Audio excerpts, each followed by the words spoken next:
Okay, folks, it's your buddy Mike Messier. Haven't done this in a while. This is an old school wrestling discussion.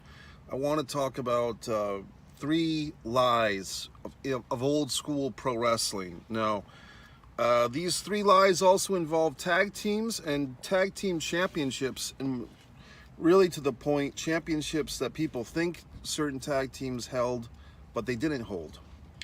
And you might be saying, well, gee whiz, Mike, how can that be? How can people think someone had a championship if they didn't have it? Well, I'm going to explain, as I always do. First, Ole and Arn Anderson were never the National Wrestling Alliance World Tag Team Champions, or for that matter, the World Championship Wrestling Tag Team Champions. World Tag Team Champions.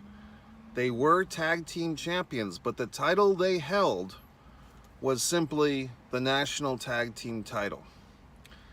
And you might be saying, well, what are you talking about, Mike? Well, if you go back to 1985, late 84, early 85, it was a time of transition. You have to go back to Black Sunday, 1984, when Junior McMahon bought the rights to air wrestling at 6:05 on the Superstation TBS.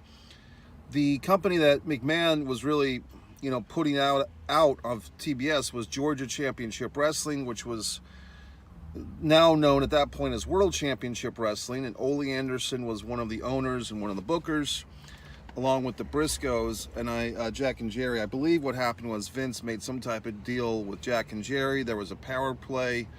And basically the stars of what we knew as World Championship Wrestling and before that Georgia Championship Wrestling were all out, okay? And you had Vince there, and if you find this stuff on YouTube, it's actually pretty fascinating. I'm glad that the WWE hasn't done a documentary about the Black Sunday stuff because they would just totally Vincify it. But if you look at the actual footage of, that guy Freddie Miller, who was the voice, be there, that guy, and Vince, it's all very alternate universe type of stuff. But in that mix, Ole Anderson and Thunderbolt Patterson, this old-time guy, Thunderbolt Patterson, was actually kind of a revolutionary for not only black wrestlers, but also all wrestlers. Thunderbolt Patterson was one of these, radical guys that was always fighting, for his own rights, but for the rights of other wrestlers to some extent, I suppose. I don't know the whole thing, but that's what I've heard. But anyway, Ole and Thunderbolt were the national tag team champions as baby faces. And they brought in to the territory, I believe they beat the Long Riders, the Irwins. And these teams, the Irwins, Ronnie Garvin and Ted Oates, they had, I think it was the actual earliest Hollywood Blondes, if I'm not mistaken, Rip Rogers and Ted Oates. I think they were called were they the Blondes or they were something else? But you had like all these tag teams, but none of them could match up with the Road Warriors because the Road Warriors had left in early 84 and gone over to the AWA. And the Road Warriors for a couple of years were like the big thing in Georgia Championship Wrestling or World Championship Wrestling, whatever you want to call it. Sometimes the names were, back and forth, interchangeable. But Ole and Thunderbolt, not really a great, act, I guess, or a great team, just because they really just felt like a couple of old bowling partners.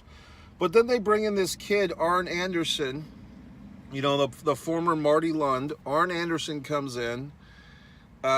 He was coming in from Mid-South where he was kind of an undercard guy, but they bring him in here and they put him right in the main event mix, and they rechristened him Arn Anderson, and they claim that he's, at times they mixed it up. It was like, is he Ole Anderson's brother? Is he his cousin, his nephew? What the fuck is he?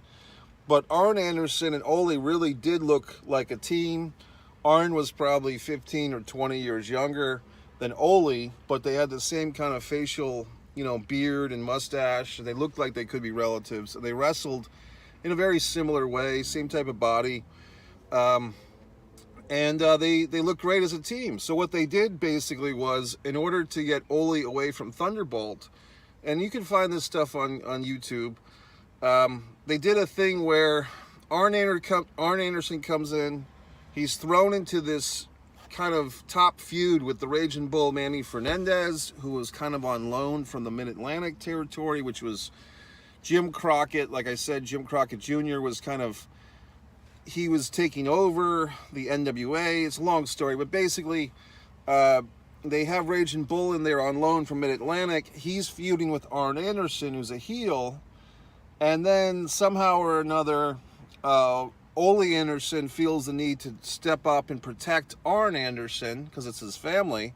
But Ole's supposed to be a babyface with Thunderbolt as the tag champs. And long story short, there's some match where like Arn and Fernandez are fighting.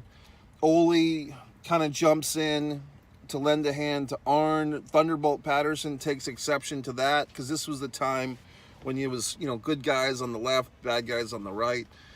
Thunderbolt gets in there to defend Raging Bull, and then Ole basically turns on Thunderbolt. So then you had your tag team champions, and Paul Heyman would take this idea and use it over and over again, mostly in ECW, but also WCW and WWF. They still kind of use this thing, the feuding tag team partners or the feuding tag team champions. But this was really an early prototype of that. So you had Thunderbolt and Ole were the tag champs, but they didn't like each other.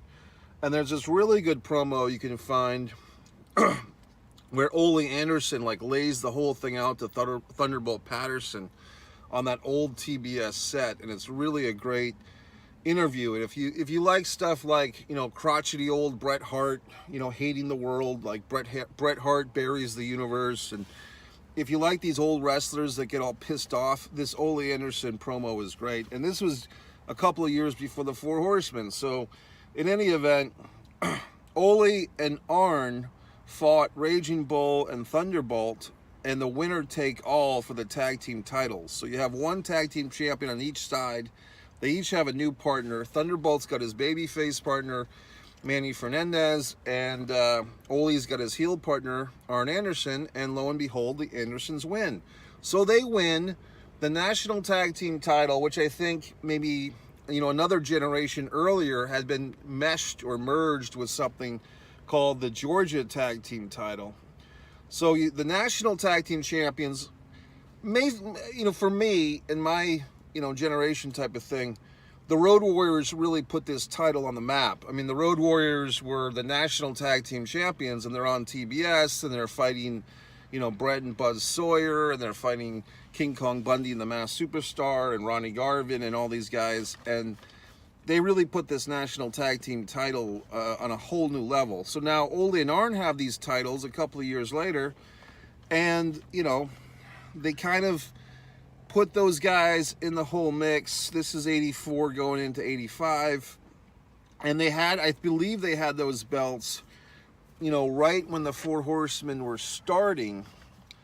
Because at Starrcade 85, they defended those national tag team titles against Billy Jack Haynes and Wahoo McDaniel, which were at the time, I think they were called the U.S. Tag Team Champions. But it wasn't the same U.S. Tag Team title you're probably thinking of, with Flying Brian and the Z-Man and the Midnight Express and the Fantastics from a few years later. This was the Florida-based U.S. Tag Team title, which was really, for me, affiliated with guys like Ron Bass and Black Bart versus Barry Windham and Mike Rotundo back in the 83-84 era. So moving forth, so when you talk, say you watch Starrcade 85, the World Tag Team title match on that, I believe it's the Rock and Roll Express defeating the Russians, Ivan and Nikita Koloff, right?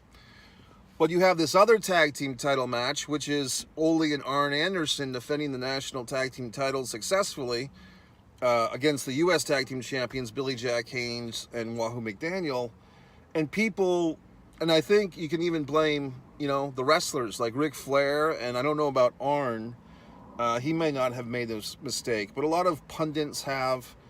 A lot of times when people list like the original Four Horsemen, we had, Ole and Arn were the world tag team champions. Tully was the world TV champion or the U.S. champion, and Rick was the world champion. They kind of flippantly throw this shit out there.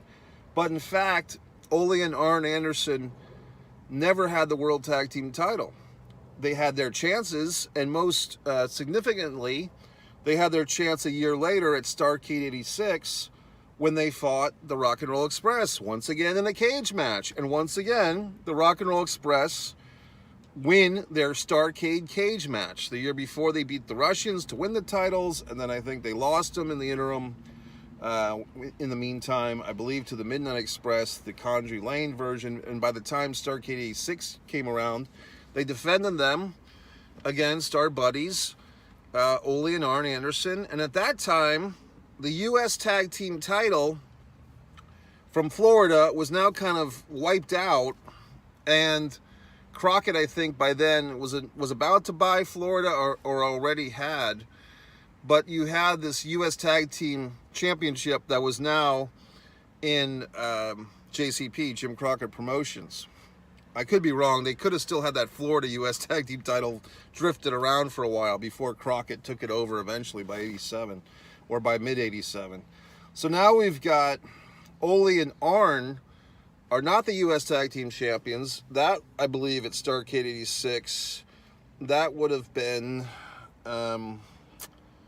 it would have been the Russians, Ivan Koloff and Crusher Khrushchev. And I think did they defend those titles against the Kansas City Jayhawks at that show, which was Bobby Jaggers and Dutch Mantell, something to that effect. But basically, at Starrcade 86, Ole and Arn did not have the U.S. Tag Team title, they did not have the World Tag Team title, they did not have the National Tag Team title. And before you knew it, you know, by the time we get to Crockett Cup 87, Ole was out of the Horsemen, and he and Arn never won the World Tag Team title. They never fucking did, folks. So that's just something that Ric Flair gets wrong. A lot of these guys get wrong. You know, if you listen to them, and they're just listing off all the champions that the Four Horsemen had, very often people will say, Ole and Arn Anderson were the World Tag Team Champions. No, they fucking were not, okay? So that always pisses me off. Why? Because I like accuracy. And if we can't get pro wrestling history right, what chance do we have to get anything right? Okay, so in case you're wondering, why is this important, or whatever the fuck. Then we move, now you might be saying, well, gee whiz, Mike, didn't Ole and Arn get the titles back in 1990? Nope, they challenged for them. You know, Ole kind of retired for a while. He made some guest spots at like the guest referee for Halloween Havoc 89 for the Thunderdome Cage, Funk and Muda versus Flair and Sting. Arn went over. Arn started teaming up with Tully. They won the NWA World Tag Team titles twice. Arn and Tully go to WWF for a year. They win the World Tag Team title over there once. They come back. Tully fails the infamous drug test with McMahon. Crockett holds out against him, or not, it wasn't even Crockett, it was Jim Hurt at this point. And so what do? They put Arn back in tag team competition, but now he's with Ole again. And if you remember the whole swerve with Sting and the Horsemen, Ole and Arn are positioned as heels, and they face the Steiners at an actually pretty good match. I believe it was, now we're talking Wrestle War 1990 in February, I want to say February 25th, 1990. I'm just going by the top of my head, but they fought the Steiners, Rick and Stott Steiner, on the undercard of that Lex Luger substituting for Sting facing Flair match, and that's actually a really good match. I mean, I remember it feeling like it's like 45 minutes. It was probably more like 20, 25 minutes. Ole and Arn versus Steiners. I'll have to watch that at some point. So much stuff I gotta watch. But that was a really good match. But the Andersons lost. And then, as things would have it, they kind of brought back Barry Windham. They brought in Big Sid Vicious to be a horseman. And Ole kind of got repositioned as like the manager. He kind of took over the J.J. Dillon spot for the Horsemen. Here's some guy walking to his vehicle. So they never had the belts either, the Andersons, Ole and Arn. Now, if you're talking about Ole and Lars or Gene and Ole, that's a whole other story, but I'm talking specifically about Arn and Ole were never together World Tag Team Champions. Ole had those belts with other guys, and Arn, as we know, had World Tag Team Gold with a lot of other guys. Great tag team wrestler. Probably one of the best. I think maybe the best Arn Anderson tag team wrestler. Okay, so that's one. 15 minutes on the first one. I'll be quicker with the second two. WWF now, when Jesse Ventura was doing commentary, I think he started in '84 with commentary, and Adrian Adonis was kind of running up the card. Adrian went kind of from an opening act guy. He had just come off a tag team title run with Dick Murdoch. It wasn't...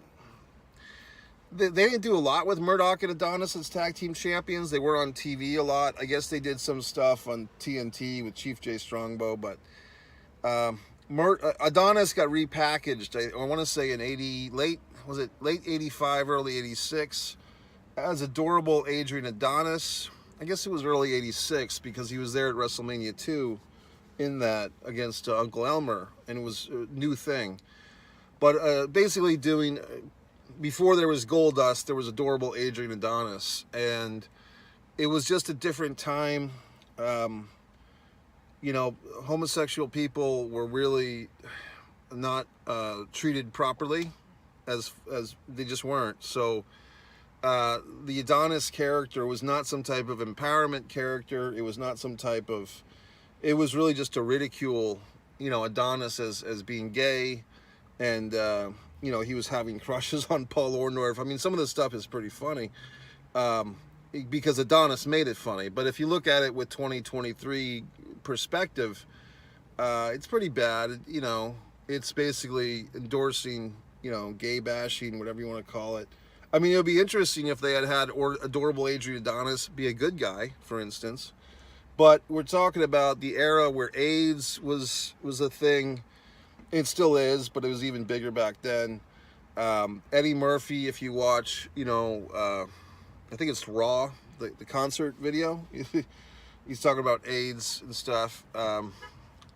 So it was not a good time. Politically correctness, was not really in there yet. It was more like political incorrectness, and Adonis was personifying this adorable Adrian. Now, why do I go through all that? It's because to kind of chide Ventura on commentary, I think guys like Gorilla Monsoon especially would kind of say like, "Oh, you were tag team partners with Adonis. What do you know about him, Jesse?" They would kind of like make these insults because Ventura was such a sharp guy on the microphone doing commentary with Gorilla or Vince McMahon or Lord Alfred Hayes. Every once in a while, one of the babyface announcers would kind of jab Ventura, pointing out that you were former tag team champions with Adrian Adonis. So they would always kind of make this reference. And I don't know if Ventura ever did. I don't know if Ventura ever said, I was WWF tag team champions with Adrian Adonis. But I remember clearly that a couple of times they would say that Adonis and Ventura were WWF tag team champions at one point. Well, they actually weren't, okay? I think they might have challenged, Gurria and Martella for that in '81 a couple of times, but they did have a World Tag Team title, but it was the AWA World Tag Team title that Adonis and Ventura had. And what do they call it? I think they call them the East-West Connection. And, basically Ventura being from California, the West, Adonis being the East. It was just a deal where Adonis and Ventura did have World Tag Team Championship in their rearview mirror, in their history together, but it was not the WWF World Tag Team title, not at all.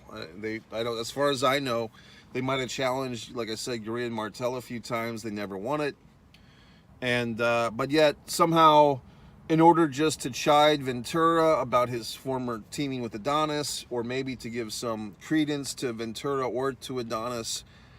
But they always, they would say that they were former World Tag Team Champions together, but they would always say it was WWF, but it wasn't. It wasn't at all. It was AWA that they held. So, like I said, a lot of this stuff is not, it's not life or death stuff. It's just stuff that annoys me, because as an old-time wrestling fan, I just know all this shit, and it pisses me off that, for instance, like I said earlier, Ric Flair always gets that wrong. Always thinking that Ole and Arn were World Tag Team Champions, and they were not. Now, the final one is really the most obscure and the least pertinent lie or piece of misinformation. Jack and Jerry Briscoe were a great tag team I have issues a bit with how they handled, the sale of Georgia Championship Wrestling to Junior. But that aside, they're great wrestlers, and they, especially Jack, but also Jerry, were what they called shooters, like guys that could really hurt you if they fought you for real. So I do respect those guys, and I really think that I'd like to watch more of Jack Briscoe's NWA World Tag Team title. I'm sorry, NWA Singles title reign. I'd like to see more matches of those. I've seen a few videos, but I'd like to see more. He could really sell. Meaning he could really make the guy beating him up look like $1 million. So I give credit to Briscoes for wrestlers, and who knows what was going on behind the scenes. Maybe they felt they couldn't beat Vince, so they just had to join him. But in any event, the Briscoes come over to the WWF in '84. They were kind of featured on that infamous John Stossel, David Schultz thing with, what's his name? The turncoat. I guess I won't even name him because I can't remember. Eddie Mansfield, okay? So they come over, the Briscoes, and I don't know if they were promised a World Tag Team title reign or whatever as part of the deal, but they were feuding with Murdoch and Adonis, those guys.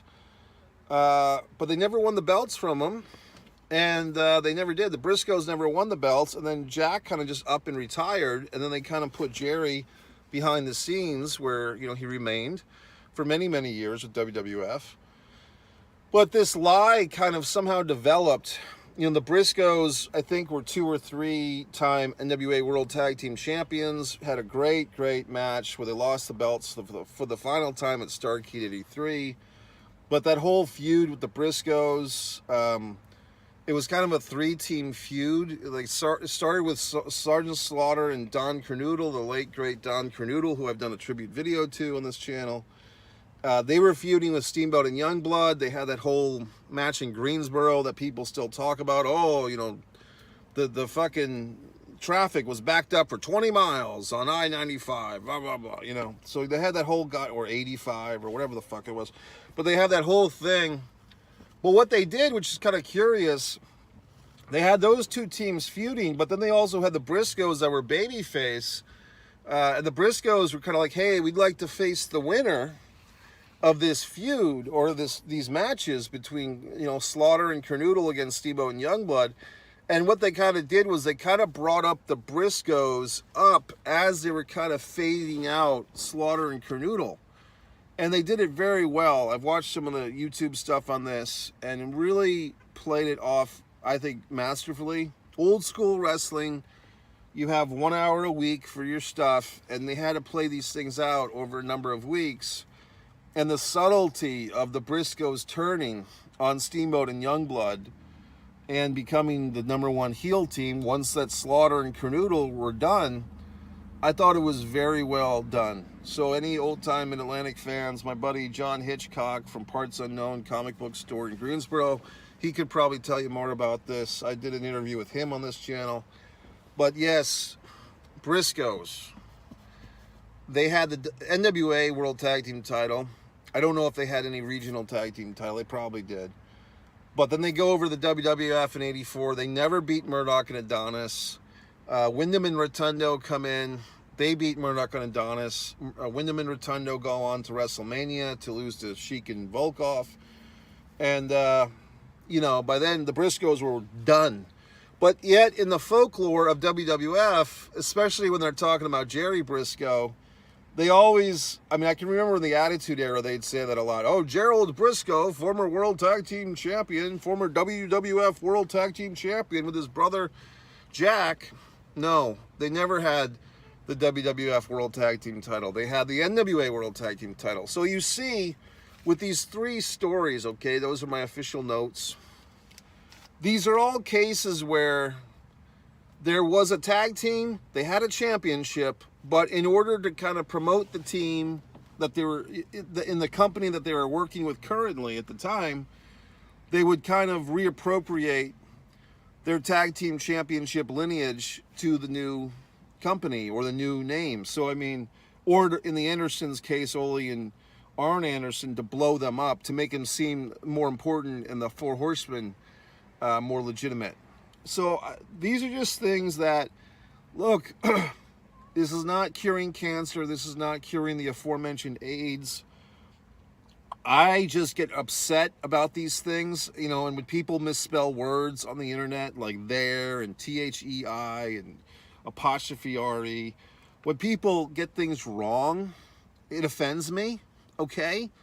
And like I said, if you can't get your fucking pro wrestling history right, what hope is there for humanity in general? So that's why I do the trouble of coming to you people with these videos to inform you, to correct the revisionist history that goes on in the world.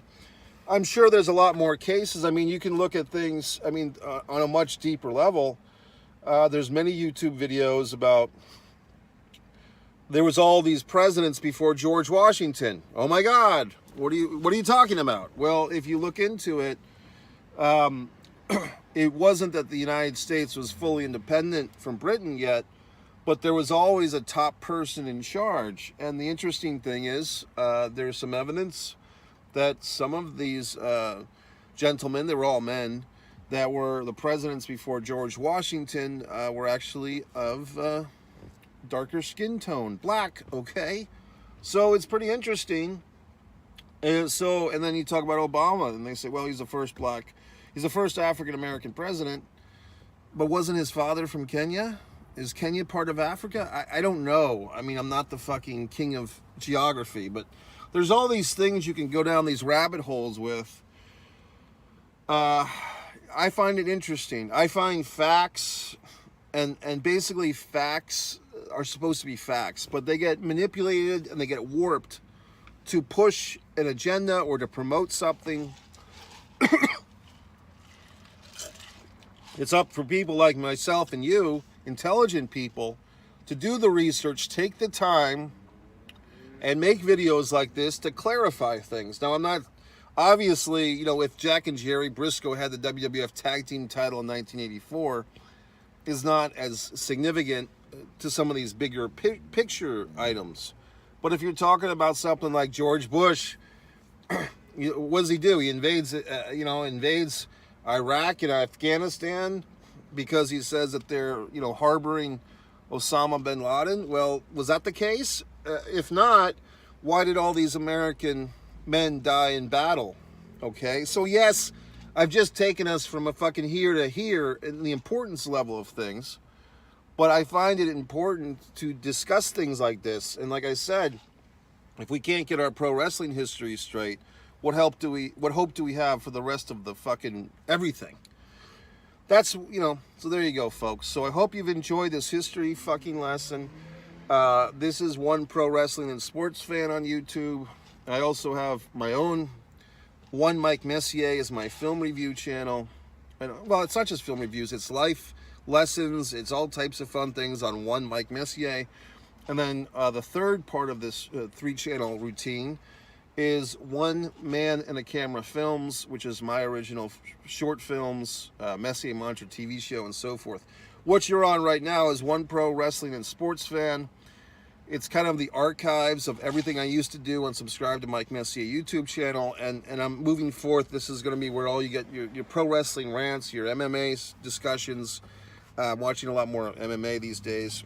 And I have this really incredible football video I'm going to bring to you, just this thought about football. Okay, folks, hopefully you got through this whole thing.